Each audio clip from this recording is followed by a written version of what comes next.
What's up, man? How you doing? What's up, my man? It's great, huh?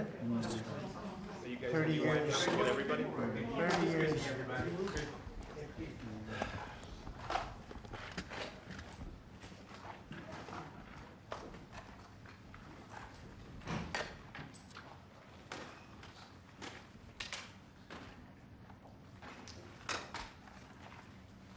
Well, thank you very much, and I'd like to ask Caroline, who's become very famous, big star, and she has a person who's a colleague of hers, a friend of hers, and that she has a lot of respect for, who comes from the area and knows exactly what's happening. Caroline, could I ask you to say a few words? Yes, sir. Here we have Haryana, who is from the continent of Africa. She's been a reporter here in the United States for many years, and she has a story to share with the press, with the media, and with these two fantastic leaders who have joined you today. So, Haryana, please. Why don't you come up here and talk so they can see? Sure.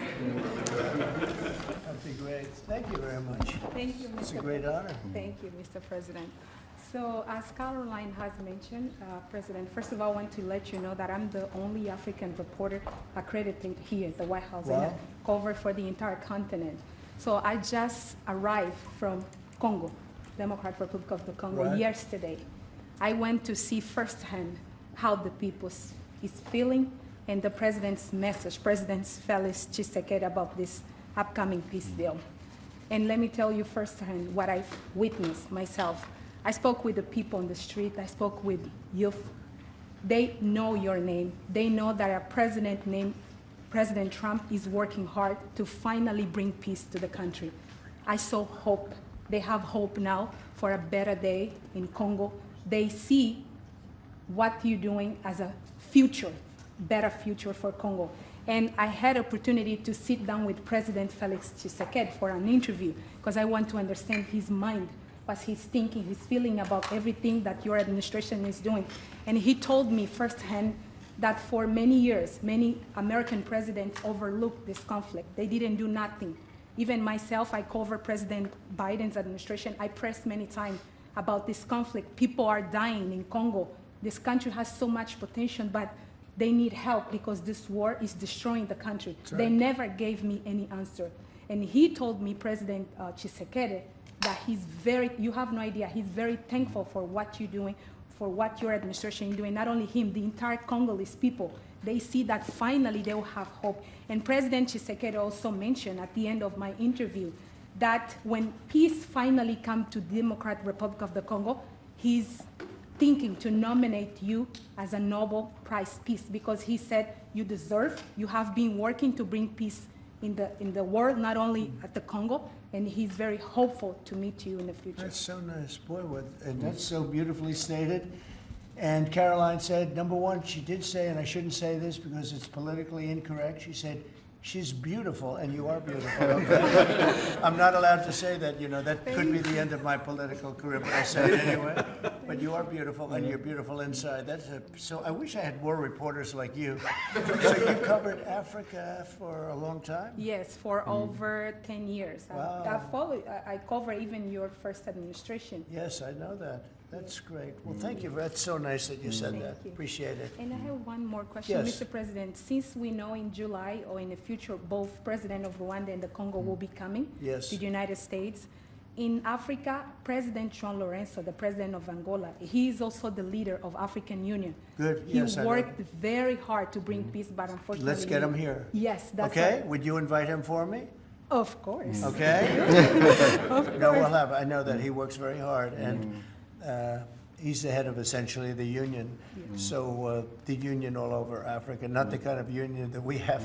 This is the union all over Africa, and I'd love to have him. So you'll let him know. Of course, okay? Mr. President. Thank you very much. Thank you, Good. Mr. Now you go back to where you belong, Sure. right? That's great. That's a great job. It's real knowledge and real heart, too. Congratulations. Okay. So we're here today to celebrate a glorious triumph, and that's what it is, for the cause of peace. And this is a long time waiting, the signing of a historic peace agreement between the Democratic Republic of the Congo and the Republic of Rwanda. The conflict has continued, and it's been going on for many, many years. It's been going from, I guess they say 30 years, the Great Lakes region of Africa for a long time, and maybe even a time before that. How is the Great Lakes region? Must be beautiful, right? Beautiful, beautiful region, but they had a lot of war, right? A lot of fighting, a lot of death. It's displaced countless people and claimed the lives of thousands and thousands. But today, the violence and destruction comes to an end, and the entire region begins a new chapter of hope and opportunity, harmony, prosperity, and peace. That's been a long time waiting. I said, how long has the war been going? And a friend of mine who was very much involved said 30 years, and at least 6 million people were killed during that period of time. It's incredible. And somebody said that was actually, it's the biggest war on the planet since World War II. So it's a shame, but we're going to bring it to an end. I want to express my gratitude and congratulations to the representatives of the Democratic Republic of the Congo and the Republic of Rwanda, who signed this pivotal agreement a short time ago. They just signed right in front. And let me also thank Secretary of State Marco Rubio, who has worked very hard on this subject, and we've worked on it together, for his outstanding leadership, as well as Senior Advisor for African and Africa Affairs, Masad Boulos, who's, as you know, spends a lot of his time in Africa, and he's very comfortable there. I said, were you at all uncomfortable with all of the turmoil and all of the killing? And he said, no, I wasn't uncomfortable, and that's what you need. You need somebody that's going to be able to get. So, Masad, I want to thank you very much for the job you've done. Amazing guy, actually. I also want to thank African Union, Qatar, Togo, for working closely with the United States. And I know Qatar was really working hard, and African Union, we just spoke about that. And I look forward to having them representatives here when we do the official meeting, and that'll be sometime in July. And we look forward to it. And you better be here covering it, okay? You better be, we're not going to stand anybody else covering it but you. But this is a tremendous breakthrough. In a few short months, we've now achieved peace between India and Pakistan, Israel and Iran, and the DRC and Rwanda, and a couple of others also. Serbia, you know, was they were getting ready to go to war with a group I won't even mention because it didn't happen. We were able to stop it, but I have a friend in Serbia, and they said we're going to go to war again. And I won't mention that it's Kosovo, but it's Kosovo. But they were going to have a big time war, and we stopped it. We stopped it because of trade. They want to trade with the United States. I said we don't trade with people that go to war. And we said that also with, if you take a look at Pakistan and India, it was great. They have two great leaders, and they were able to stop. They were in the midst of a big fight, I guess everybody saw, and it was going to get very bad. And they are nuclear nations, very powerful nuclear nations. In the months and years ahead, my administration will continue to work closely with all of the parties in this deal and ensure the agreements are fully taken care of, and you're going to do what's in the agreement. We'll say you better do what's in that agreement, right? Because if somebody fails to do that, bad things happen. But I have a feeling that after 30 years, I think after 30 years, you're all set. We are. I think both of you have said that's enough, right? That's enough. Yeah. That's enough. You've seen it all. So this is a wonderful day. It's a great day. We've had some tremendous success. It's been a great week between just coming back from a very successful trip, NATO's really pulled together. They have, they're going to spend over $1 trillion a year. Nobody expected a thing like that to happen. And we had the war, as you know. We call it the 12-day war. It was exactly a 12-day war. And we ended up with no nuclear weapons. That's what we wanted. And they were just absolutely blown to pieces, those 3 sites. And there's no nuclear weapons, and hopefully there can be a lot of healing, and the healing is starting. And it's been a really pretty amazing week, and this is one that I really look forward to. This was set up a few weeks ago, and it was something that I really look forward to. If we can do this, and we do that because we have a certain competence that's good, we're able to get people to be peaceful. I think we can do war better than anybody, but we don't want to. And we have the greatest military in the world. They showed that in Iran. Those pilots, they flew for 36 hours. And think of that, and they hit their target. The size of this desk, half the size of this desk, from about 52,000 feet in the dark of night with no moon, zero moon. They wanted it that way. Can you believe it? And they hit, every missile hit exactly half the size of this beautiful Resolute desk. We don't want to talk about it when it comes to rockets hitting it, but half the size of this, and they hit dead center from tremendous heights, going at tremendous speeds. It's amazing. Nobody could do a thing like that. There's nobody has that weaponry, and nobody could do a thing like that. So we had a very busy and successful week. And in addition to that, our economy is doing great, setting records with the economy, and a lot of other good things happening. But this is about Congo and Rwanda. And I'd like to ask, if I might, would you say a few words before we introduce our guests, please? Sure. Thank you, Mr. President. Yes. So, under your leadership, Mr. President, and the full support of Secretary Rubio and the entire team at the State Department, we engaged with the two parties in early April, and within 3 weeks, they signed the Declaration of Principles. And now, within about 2 months from that, we have signed today the final, this is actually the final peace agreement. You know, many people were wondering if this is preliminary. No, this is the actual final peace agreement that they've signed today. You've also expressed interest in inviting the heads of states to the White House for a signing ceremony. So there will be some other additional agreements that will be signed. In addition to this, which will become known as the Washington Accord with regards to the Great Lakes region. That's great. There are some economic... Why not the Trump Accord? If you wish. I'm only kidding. That'd be headlines. I think that's a great thing. Washington Accord. Beautiful. And there's an economic aspect as well that is extremely important for both countries. They have also worked, last week we finalized the regional economic integration framework, which both countries will be signing at the White House here during that ceremony. And that's going to be a great ceremony. Absolutely. Right? We're going to make that a great ceremony and bring other people that were involved, some other people. Besides the gentleman we talked about who we know has worked so hard, if you think there are other people that are deserving, let us know. Okay? Sure. And there will be some bilateral agreements. We're negotiating a minerals deal with the DRC for critical minerals. Many American companies have shown interest in investing in the DRC, and these we're talking about long-term investments. Same thing with Rwanda. Many American companies have shown interest, and not only in mining, but also in the midstream and downstream, which will be the processing of minerals. We're also working and supporting the Lobito corridor, which will help building the infrastructure. Just 2 days ago, the United States signed and supported a project of $1.5 billion for electric transmission from Angola to the DRC. And there are many other projects of that nature lined up.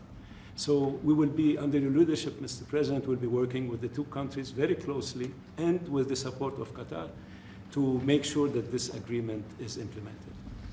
And a lot of our companies are in both of these countries now, especially since we've been getting along so well. It's probably the way we were brought together, and we have a lot of our big companies are there between rare earth and all of the other things that they do in Africa, which is very greatly expanding, especially in these two countries.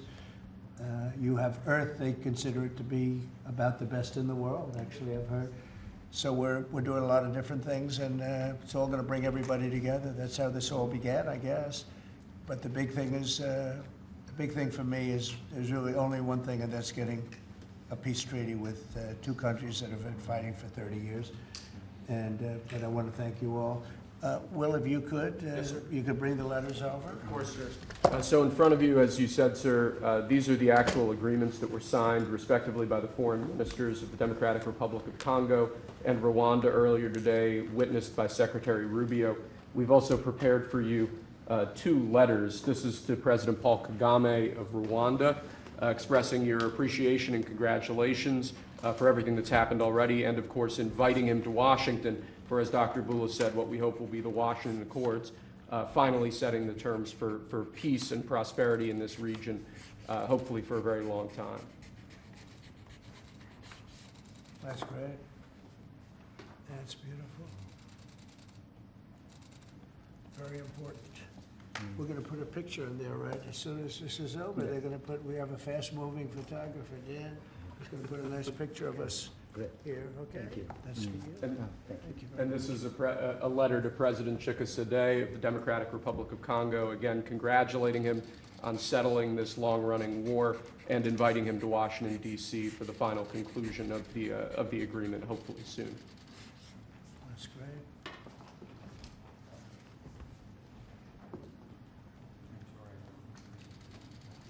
That's right. Take that pen. Thank you very much. Okay. So I'd like to ask JD to say a few words, our great Vice President, and then Marco, and go ahead. Great. Well, first, let me welcome the foreign ministers of Rwanda and Congo. It's great to have you in the Oval Office. And second, let me say congratulations to the President, to Secretary Rubio, the entire team. I think for the people of these two countries, they should know that the United States is committed to the pathway of peace.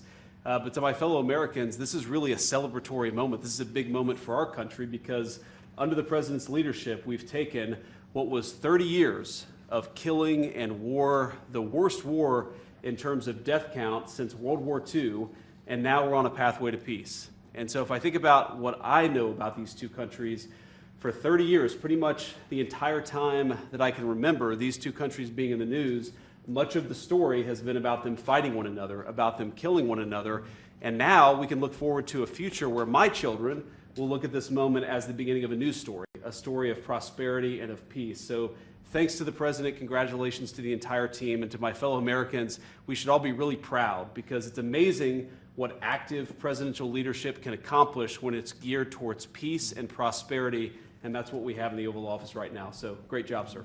Thank you very much, JD and Marco, and then we're going to ask the two principals to speak. Yes, sir. Mr. President, first of all, thank you. When I first came on this job a few months ago, you made it very clear that one of the priority of this administration under your leadership was going to be the pursuit of peace. And from day one, whether it's been in Ukraine and Russia, whether it's been Pakistan, India, whether it's been Iran and Israel, and in the continent of Africa, your priority's been on peace. And today we see this come to fruition. It's sad. Wars get a lot more attention than peace. But peace is harder than war. A lot harder, and I want to congratulate both of the leaders here and their respective presidents for choosing the harder path, which is often peace, than the easier path, which sometimes is war, as costly and as bloody as it may be.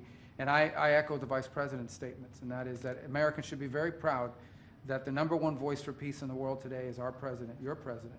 And so thank you, President Trump, and I want to, again, recognize Dr. Boulos and the work he's put into this from day one. He's really put a lot of time and effort, and as our friends from the respective countries can share with us. And last point, I do want to thank, you've done this already, but the African Union, Togo, and Qatar, who have been extraordinary partners and whose help we're going to need to continue to receive in order to bring all this to fruition. So congratulations to both of you, and thank you, Mr. President. Thank you. Great job you've done. Do you want to start? Either way, would you like to start? Ladies first, maybe. Okay. Thank you so much. Thank you very much. Thank you so much, Mr. President, for having us here.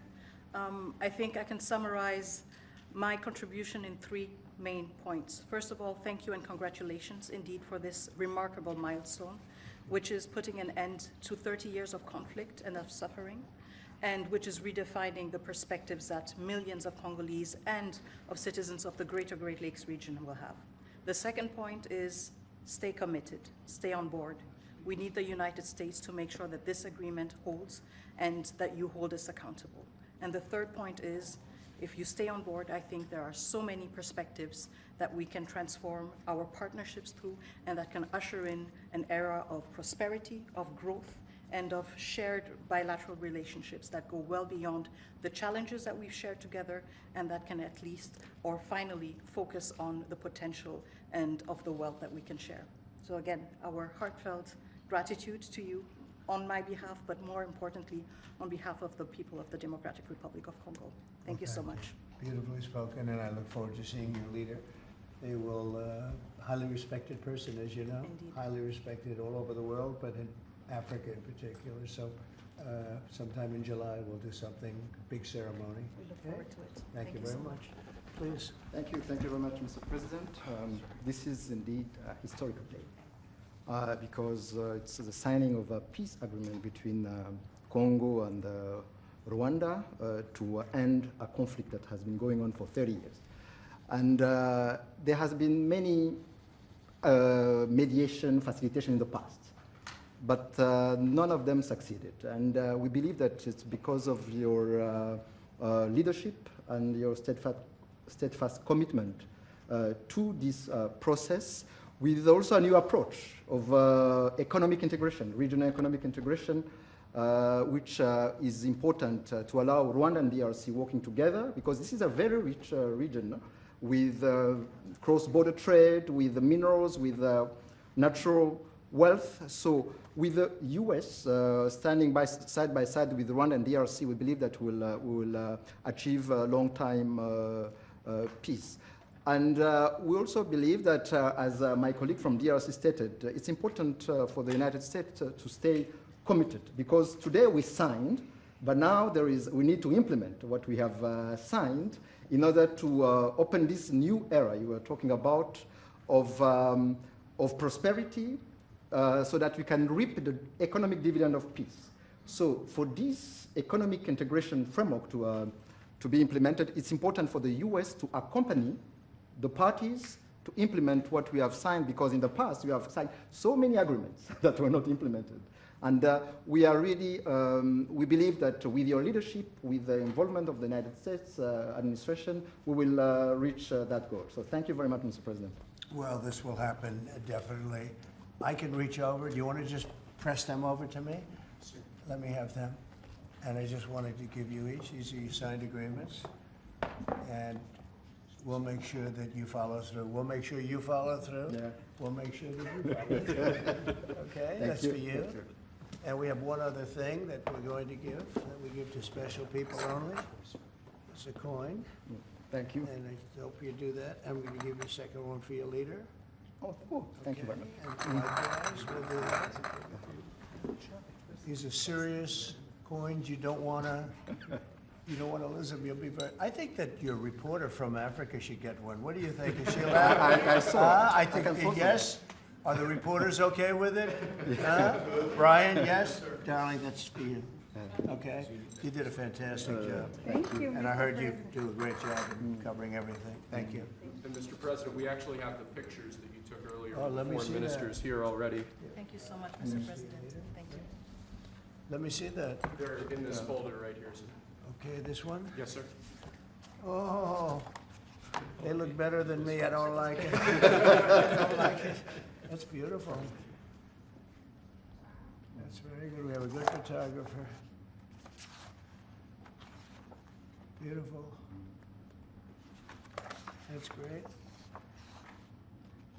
You better, I'll tell you, you better do the job here. We're going to come down hard. It's beautiful. Thank you very much. So we'll put them in. That's for you. I can do that. That's for you. This is for the Congo. And what is it? For the Congo. Yes. DD. Okay. That's fine. Let's see, do we have two of them? I think so. He wouldn't give us one. He would have made a big mistake. Isn't that nice? That's for you. That's for you. Thank you, Mr. President. Thank you very much.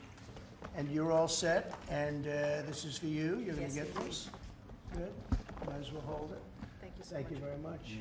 Good luck. Thank you. Do you have any questions? Yes, sir. On the subject, sir. No, not Canada. This is about Canada. Why not? Why not Canada, by the way? Why? I mean, Because this is about a different subject right now. This is right now actually a much more important subject. We just ended a war that was going on for 30 years where 6 million people died, so don't ask me a trade question on Canada. Mr. President, Kara Castronova from Lindell TV. Now that your administration, and congratulations, has secured peace in Africa to a bloody, horrific war that's gone on for decades and no other president could do it, do you think the mainstream media will finally... I love her, I'm telling you. No other, but you're right, no other president could do it. They tried and they didn't even try, I don't think. I don't Could have think, tried harder. I actually don't think they tried. Do you think Biden tried? He didn't know he was alive. Do you think the Go mainstream ahead. media will finally give you credit where credit is due? No, the media will never give me credit, but the people give me credit. That's why I'm here. The people didn't give me, that's why we're here in a landslide. We got all 7 states, we won the popular vote. So the media won't give me credit, but the people give me credit. That's more important to me. You're going to go down as a peacemaker. You're also going to go down with the president who had 0 border crossings in May. You secured the border most than anybody's ever done. But I don't know if you know this. You're on track right now to have the lowest murder rate in history in this country. And I think a lot largely go to the fact we closed down the border. Did you want to comment on that? You might go down as the lowest murder rate in U.S. history. Yeah, I saw that the other day, and it's an honor. I mean, and that's really even better because, you know, we've taken a lot of illegals into the country through the Biden administration that are murderers, 11,888 to be exact. And many of them are now gone. We got rid of them. They're back where they belong. But so it's a great honor. You know, if you took that out, the numbers would be even better. They've created a lot of problems. You Truth Social earlier about getting money to the air traffic controllers and the big, beautiful bill, which hopefully, praise God, if we get this thing signed. What does that mean to that industry that have been suffering the last couple of years, quite a decade of being underfunding? How that changed the safety of air travel? Well, they've underfunded the airports for years, and I started the process of getting it completed in terms of the equipment necessary to land the planes, where the planes, like the helicopter accident with the plane, would have never happened if they had the right modern equipment. It would have been bells and whistles would have been going on all over the place.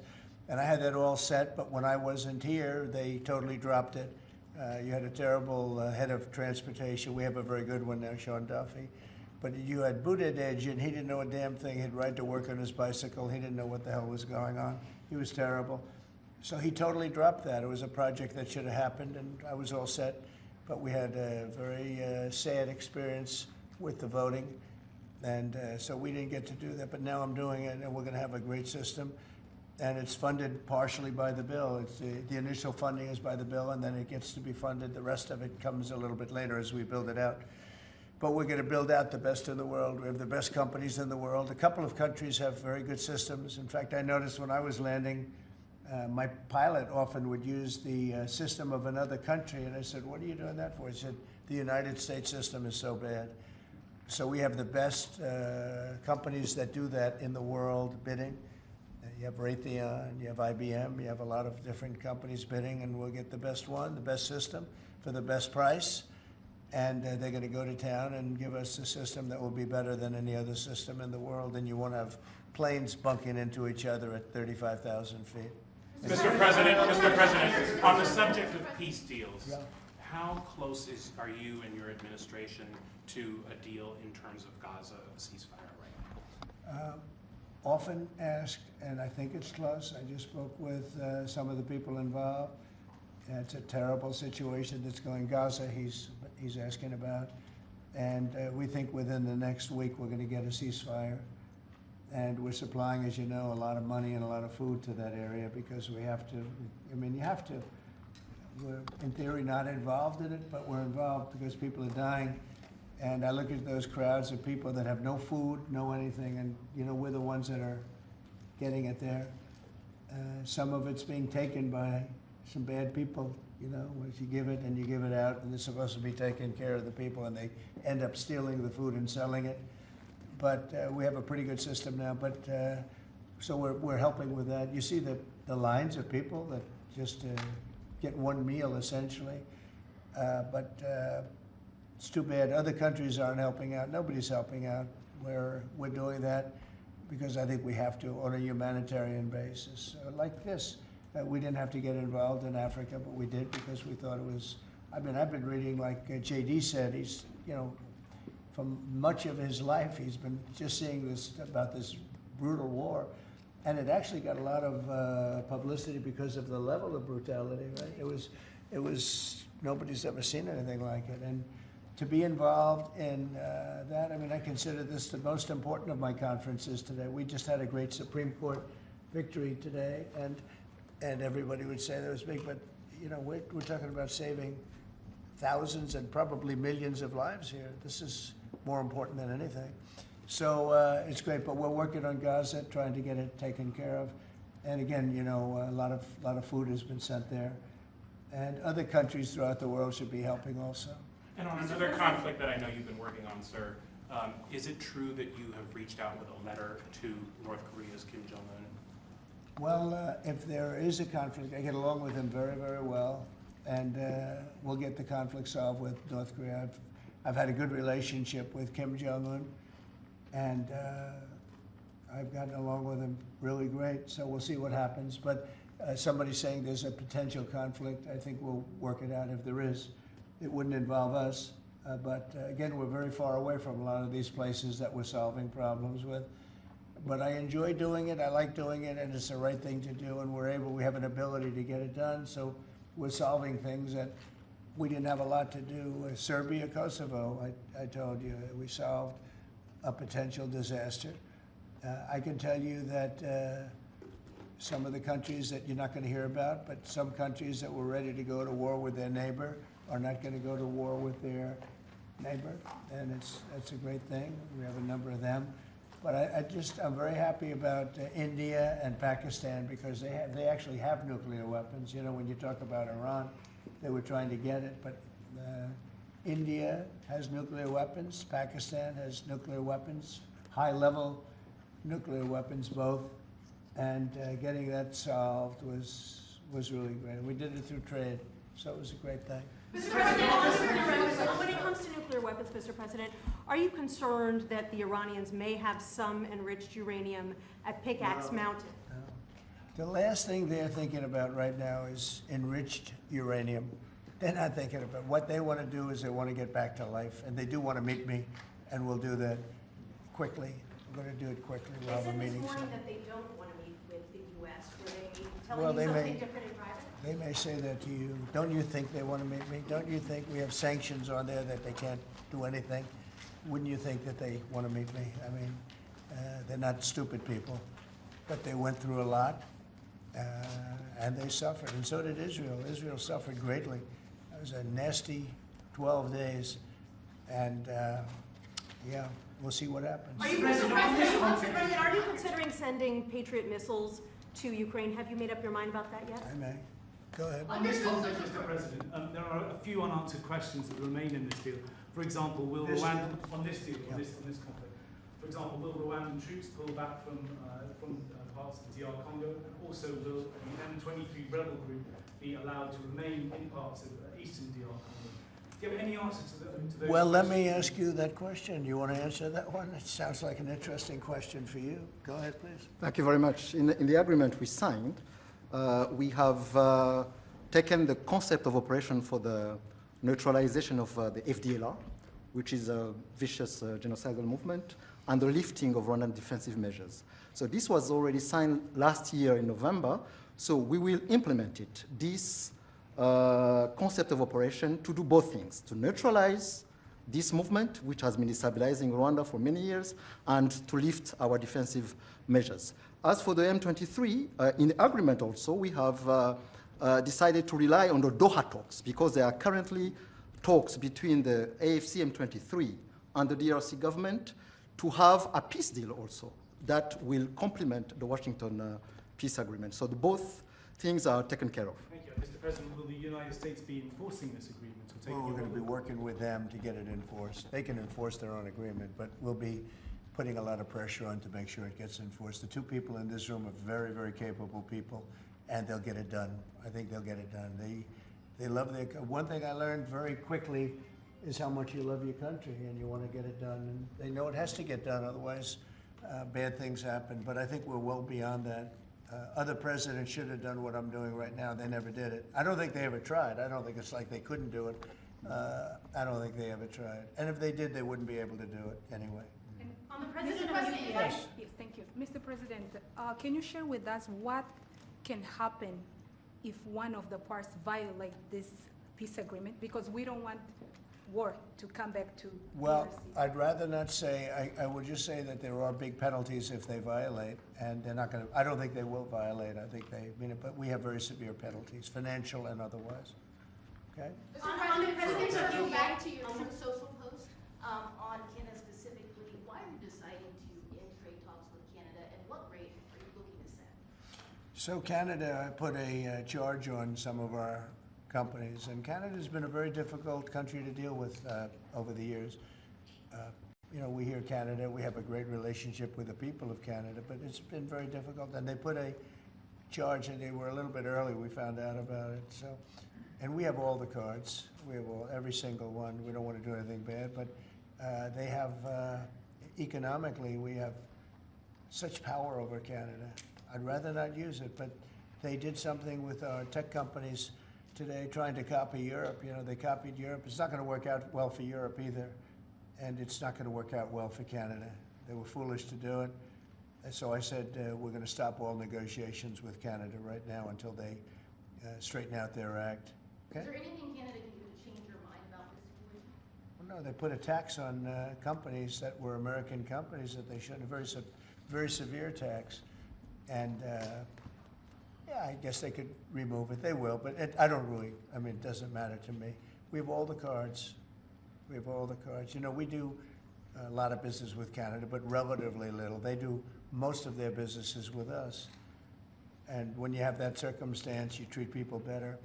They've had farmers that are getting like 300, 400, 200% in tariffs. Nobody's ever seen anything like it. We have cases, you don't read this and the people don't report, but they charge us 400% on some dairy products. 400%.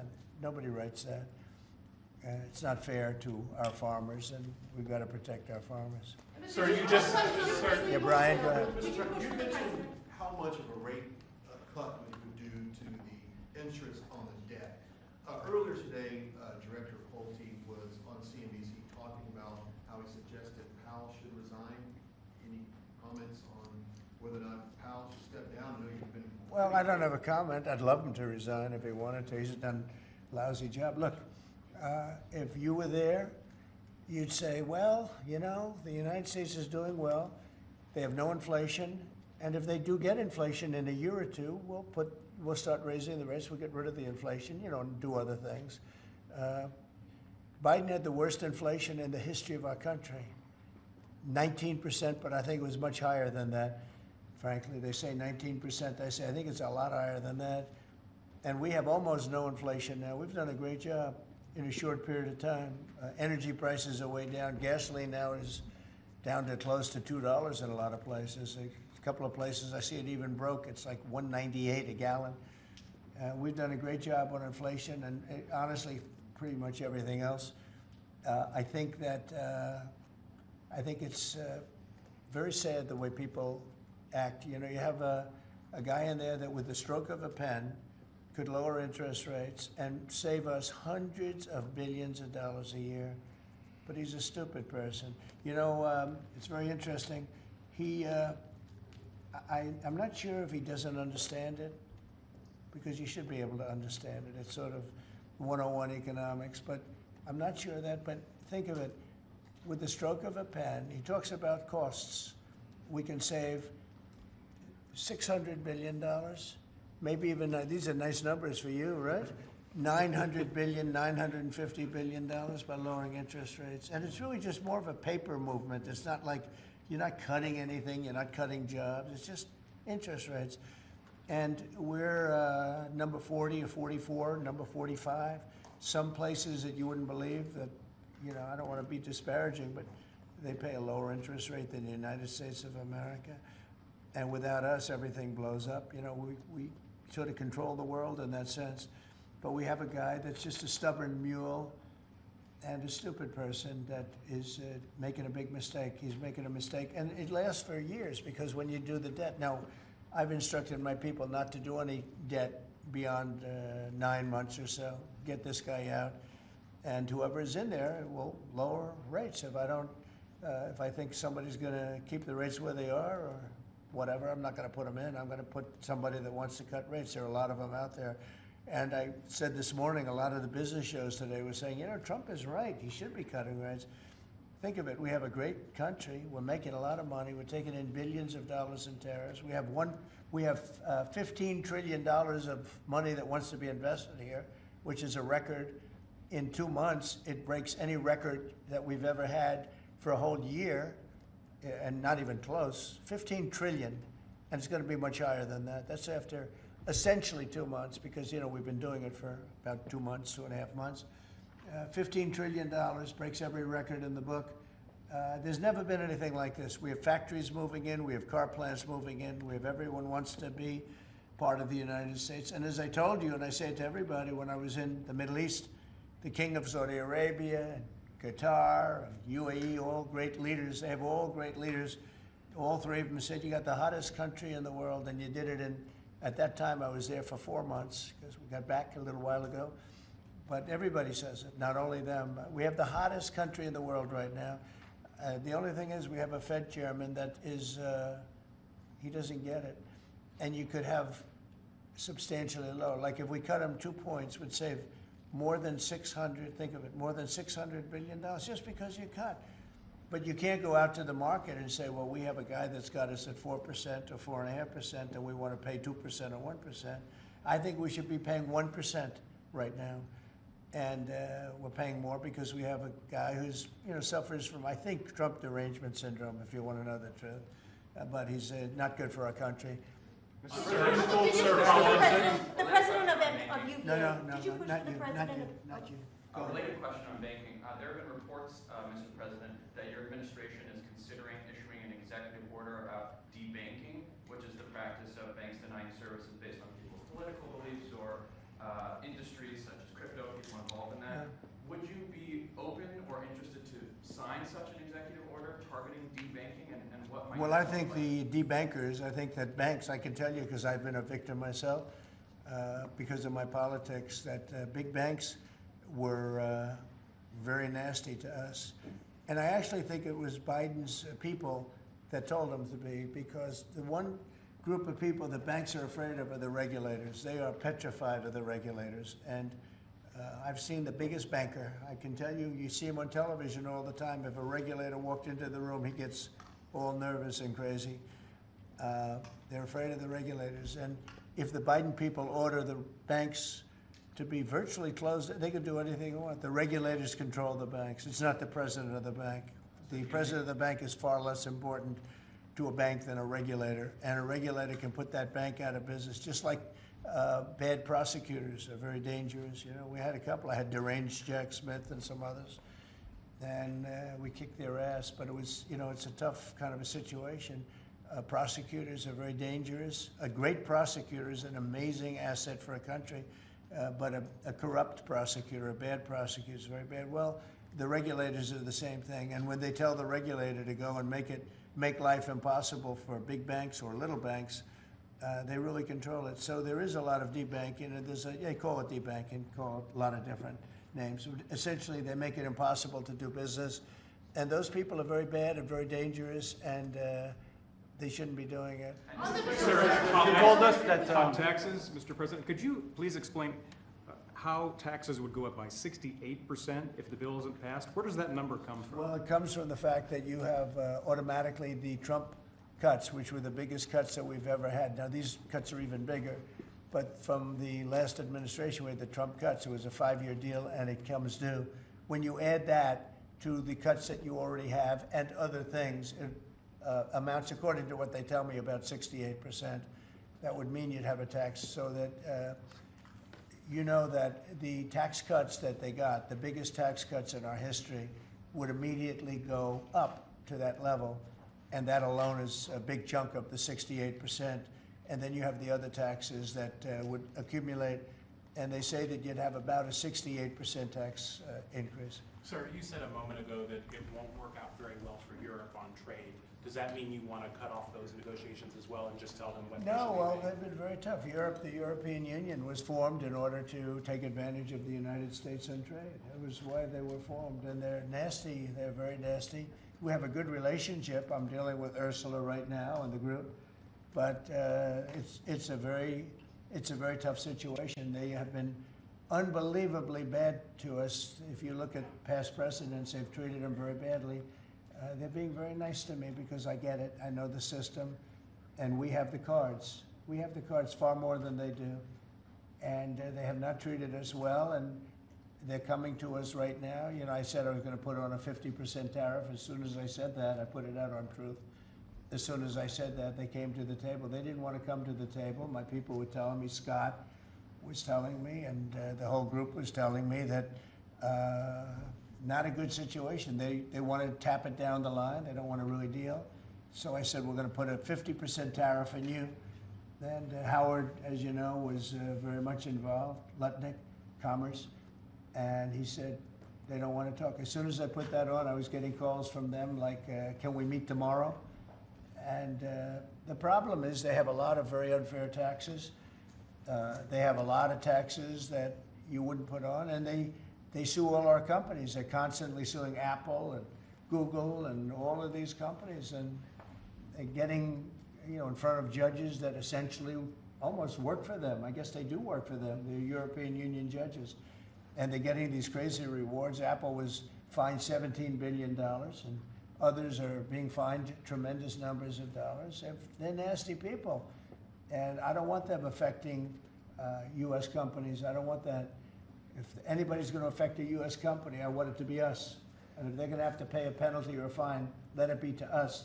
So they've done this for a long time, for years, but they're very nasty. The European Union's very nasty, there's no question, but they'll learn not to be so nasty very soon. They know that. They know it's coming. So you told us that Vladimir Putin reached out to you to help you with the Iran crisis. We made some nice statements today. Did you see the statements? Very nice. Vladimir Putin made some very nice statements today. Look, he respects our country again. He didn't respect it a year ago, I can tell you right now. But Putin respects our country. And President Xi of China respects our country. And Kim Jong-un they respect our country again.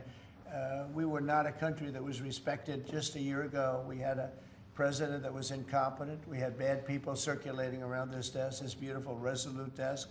They had, I guess, evil intentions. You couldn't be that stupid. I mean, they had evil intentions. But the world respects our country again. Thank you very much, everybody. Thank you, President. Thank you, President. All right, thanks, guys. Congratulations. Thank you very much, Mr. President. Keep going. Thanks, guys. Thanks, everybody. Right through here. Thank you. Stay, we're going to do a prayer.